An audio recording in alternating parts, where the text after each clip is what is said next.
All right, hello everyone. I'm Mahdi Esmaily. I'm from Center for Turbulence Research at Stanford University, a postdoc. And my talk would be mostly related to what we can do with the HPC. I'm a mechanical engineer, and I'll be talking about some of the application that has been made possible by use of HPC. So if you think about the circle that starts with the application, and we are looking, we are interested in finding new solutions for those applications, there are part of that circle that involves HPC. So I've been most of my work has been related to physical modeling and trying to do the optimizations and addressing some of the applications in cardiovascular research and also renewable energy. So I'll be talking about those particular applications, and I'll shortly discuss what was the contribution of high-performance computing in those research.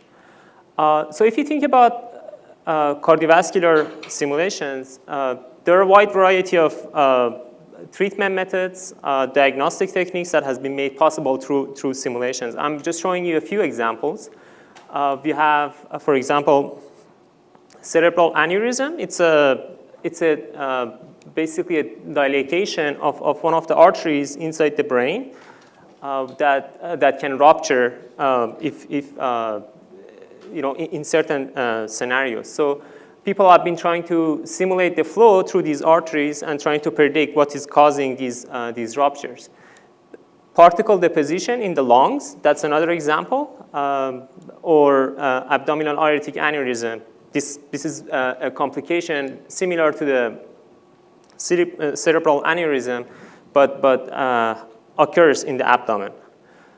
Another area is when you need to go to the operating room for, let's say, receiving a stent or for a bypass graft surgery, when there's occlusion in the coronary arteries. So right now the diagnostic is done through catheter, where you're being taken to the cath lab and they measure the pressure drop through the coronary arteries.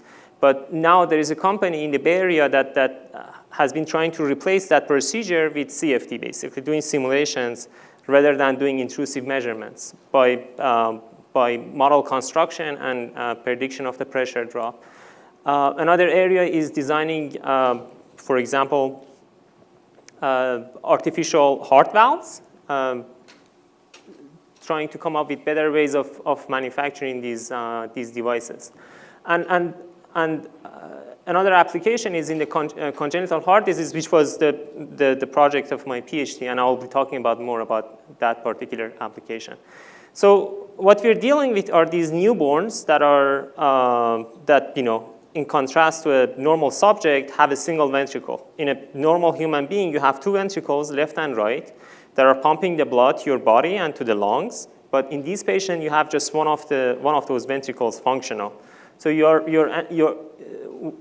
what happens in the operating room is that the surgeon is going to go and insert a graft between two arteries, basically between aorta and pulmonary artery, to supply blood to both systemic and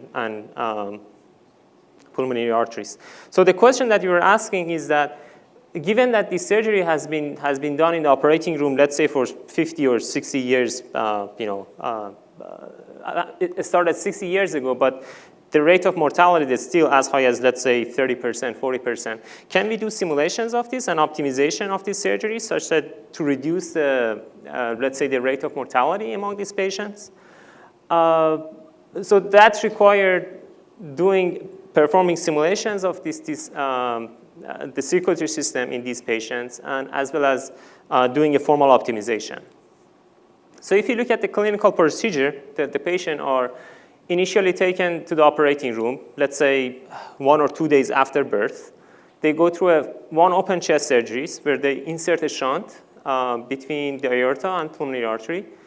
Again, after a couple of months, 4 or 5 months, they again open up the patient and they perform the gland surgery, which involves connecting SVC, basically the venous return from the upper body to the pulmonary artery. And then later on, again, when they are 1 or 2 years old, they're going to go through another surgery called Fontan, and they're going to connect the IVC, basically venous return from the lower body to the pulmonary artery. So you can imagine that there's a lot of complication with these patients. Many of them don't survive. And what we were trying to do was basically reduce this, the level of complication, but through a formal optimization. So for us to be able to basically simulate the blood flow, we have to start with some sort of reduced order modeling. So the process starts by taking clinical images. You can take a CT scan, MRI, and from that you can reconstruct the 3D geometry of the vessels. But the problem is that the flow in these vessels are going to be highly dependent on the downstream circulation, meaning that you have billions of capillaries, throughout your body, and each of those are going to be contributing to the way that the blood is going to behave in these large vessels. So we have to do some sort of modeling for the rest of the circulation where we are basically removing, and imposing it as a boundary to this segment of the circulatory system. So just to give an introduction of how we approach that problem is that if you think about a flow in a single pipe, and if you want to do something very simple, you can say that, okay, the pressure at the outlet is just 0, and I have some flow rate at the inlet. But that's just going to remove all the pulsatility that is associated with in the actual circulatory system. One level more complicated than that is say that, okay, I'm going to add a resistance to basically model the pressure drop through the downstream circulatory system. So that, again, is going to be a steady state simulation, but a more realistic version would be to say, okay, given that the vessels are distensible, I'm going to also include some component that is time dependent, capture some of that time variability of the solution. So if you follow this process and build a more complex what is it called is a lumped parameter network, you can combine these components to accurately represent what is the behavior of different segments of the circulatory system. So for example, for the upper body, you can have some of these components also including, for example, inertances to capture the flow inertia. And when it comes to the heart, you can model the heart valves using a diet or heart chambers using more complex nonlinear components. Now the challenge is that you have this reduced order model and you have your CFD domain where you're solving for the flow, three-dimensional flow, and you need to combine these two, couple these two in order to be able to correctly model the flow in the 3D domain where you're interested in the first place. So that's a challenging problem, and we started looking at this problem, and it's going to become, it would be very costly if you don't do it in a proper way. So through several stages, we came up with a set of numerical techniques to reduce that cost. So this was where we started from. The time step size here refers to the time steps of our simulations. So, and what happens as you increase the time step size, generally these simulations becomes unstable unless you have a very stable numerical scheme. So through several numerical methods, we have been able to reduce that, increase the time step size and reduce the execution time of our computation by more than 3 orders of magnitude. And given that we wanted to do optimization that involves multiple simulations, without this improvement, it wouldn't have been possible to do the type of study that we have done. So to just put this in perspective, one of our simulation takes about, let's say, 2 hours on a supercomputer. But without this would have taken years to complete one of those simulations. So I'm just showing you one of the examples of how the flow looked like in this circulation. So you're looking at basically the aorta. This is connected to the heart through a lumped parameter network. The flow partly goes through the body, through the aorta, and this is the shunt that the surgeon inserts during the operation. So it takes almost half of the blood to your lungs, to the lungs of the patient. So you have a 50-50 split between the flow to the lungs and to the body. So these simulations are high fidelity. If you have to incorporate all that lumped parameter network multi-scale modeling that I mentioned earlier, also as well as the fluid structure interaction. So you're basically solving for the flow inside the vessels and also for the structural mechanics of the vessel walls. And these are very costly computations. Now, so once we complete one simulation, we can put it in a formal framework to do the optimization. And that involves basically coming up with a set of design parameters. Let's say that the surgeon is going to insert these vessels, and the question is where it should connect it to the two vessels, that, two anastomosis point locations, at what angle it's supposed to connect it, and what should be the diameter. So basically, you have 5 design parameters. Given those 5 numbers, you can start doing an automated model construction, go through the mesh generation, do one of those coupled simulations, and do post-processing to compute some of the objective functions. Here, we were interested to, for example, maximize the oxygen delivery in these patients, and also coronary oxygen delivery. And then that's fed into an optimization code that gives us basically, through an iterative process, gives us what is the optimal design. So, skipping to the end result, that was what we found. This is what is done today in operating room. It's a standard surgery. And that was the result of our optimization study. So here we were optimizing for the oxygen delivery. And as you can see, we've been able to obtain 1% improvement, and with the coronary oxygen delivery, 0.5%. So not much improvement. And it wasn't much surprising, because given that they have been operating this surgery for, let's say, 50 years, they have already came up with what is the best way of doing that surgery through trial and error. So that led us to look at other alternatives. They didn't produce much improvement, but also we've been looking at another way of doing this surgery, basically combining some of the ideas from the industry, which I can explain with this schematic. So if you think about what is happening in these patients, you have the heart that is pumping the blood through the lungs and through the body, and it's coming back to the atrium. So what happens in these patients is that you have a shunt. You need to have a shunt to regulate the flow to the lungs. So the most optimal oxygen delivery happens when you have almost 50-50% flow split between body and the lungs.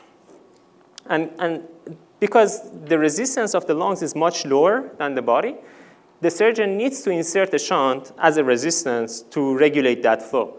So, but what that means is that the heart that is already pumping twice as much as a regular heart is pumping, and producing that energy, let's say increasing the pressure from 50 to 60, it's going through the shunt, and all that energy is right away is being dissipated. So it wasn't from an energy conservation, it wasn't a good way of doing the surgery. But so that led us to think about, can we harvest that energy that is already dissipated in the shunt to basically help the flow to let's say send it to the venous, IVC in this case. So that was made possible through the idea of ejector pump, which was already used in the industry for the past couple of decades. The idea is simple. You have basically 2 inlets and 1 outlet, and the idea is to take the energy from the high energy inlet and to basically pump the flow to the outlet. So we already had these high energy and low energy content inlets inside these patients. So we thought that why not to employ this idea in these patients? And the results was that, yes, actually we can increase, once we took that idea and performed simulation, we have been able to achieve oxygen delivery of over 40% improvement, which is more than an order of magnitude what we have been able to achieve with the formal optimization. And that also entailed reducing the heart load by almost a factor of 2, meaning that the heart of these patients is working half of, the load on the heart of those patients is almost half of what it would have been with the conventional surgery. So now it's in the clinical transition. This is a picture that I took from the operating room. the surgeon was inserting that nozzle inside the SVC that is connected to the pulmonary artery. And we are quite optimistic about the future of this surgery as it might reduce the rate of mortality in these patients. So this was the first story that I wanted to tell you. And the second one is related to renewable energy. It's a study that you're doing at Stanford. And the concept is that, well, some of you might already be familiar with this conventional way of harvesting radiative energy, that you have basically a field of mirrors or reflecting the sunlight to a tower. And then you have a surface that is absorbing all that sunlight, and it's transferred to a carrier fluid that is later on used for, let's say, electric power generation. Now, the concept is to say, rather than absorbing all that radiative energy on a surface, you would like to absorb it inside the volume. Basically, it's a volumetric absorption rather than on a surface.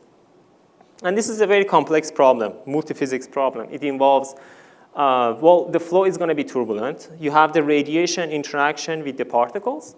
And then you need to account for, if you think about it from physical modeling, it's quite challenging to simulate the flow around every single one of these particles, given that you have millions of particles in these systems. And also you have a number of physics that you need to capture, preferential concentration and turbophoresis. These are two primary physical phenomenon that happens in this simulation. So it requires high fidelity simulations, and in order to be able to do this type of computation, we have been working on two sets of codes.